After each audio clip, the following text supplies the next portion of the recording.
Hi there. I am starting to get questions from listeners about protein, and I'm thrilled because protein is your best friend when it comes to building muscle and to maintaining a healthy body weight and for resistance training. And there are some different components that I want to address. So I'm going to do a series of videos on protein. Today, I'm going to talk to you about the 6 different ways your body is telling you I'm not getting enough.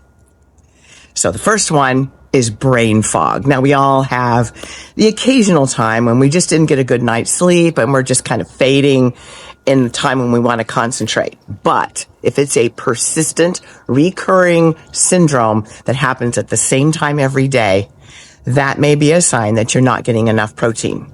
Here's the thing. Protein is made up of amino acids, and amino acids support neurotransmitters, which help you focus and help you remember.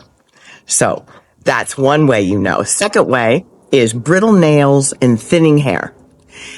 Protein is made up of keratin and collagen, among other things. And those are 2 building blocks of healthy nails and skin and hair. So that may be one of the reasons why you are having that experience. The third way is you have cravings, and it's to the point where it's annoying.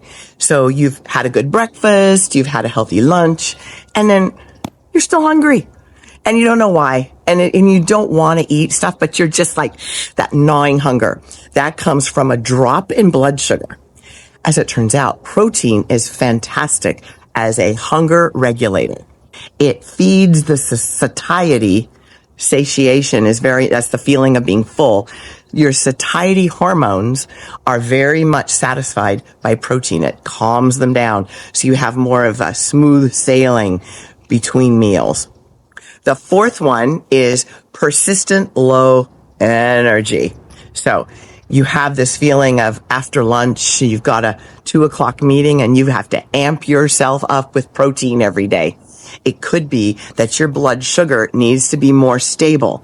And if you have protein in your lunch, make sure you get a good serving. That will help you keep you from getting that sleepy slump when you need to be wide awake for a little longer in your workday. The 5th way you will know that you may not be getting enough protein is slow healing. Slow healing is when you get a pretty good cut and you clean it up, put a Band-Aid on it, and just keep going and kind of forget about it. But then you notice after day 3, it's not healing. It's healing a little bit, but it's really dragging on. Or if you get a bruise and it just goes on and on and on, and it just takes forever to fade. Protein has the amino acids that help to build back all the injuries. So if it's happening on the outside, guess what? It's happening on the inside. So if you get a little sprain or you have any tissue damage or you've been sick, it is very hard to put you back together without those proper Legos, those building blocks.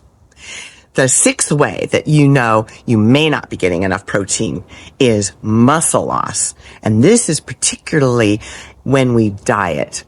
When you diet, when you restrict calories, be very cognizant that you include protein in the thing that you are eating. Whatever your meals are, maybe your smaller portions, you're counting calories, whatever it is that you do to bring yourself back into check. So I want you to think about this after the holidays. When January comes, make sure that you include protein when you're trying to get off those few pounds from all of the cinnamon rolls and goodies from the holidays. Because that is collateral damage whenever you diet. And if you diet too strictly, you're definitely not going to be getting enough protein. And say bye-bye to muscle. And muscle is very important. The older we get, it supports us and keeps us from becoming frail. Now, that is just one aspect of protein. We have what to eat for breakfast, what should be in your grocery cart, how do you incorporate protein throughout the day. I'm going to be talking about those in some future videos coming up.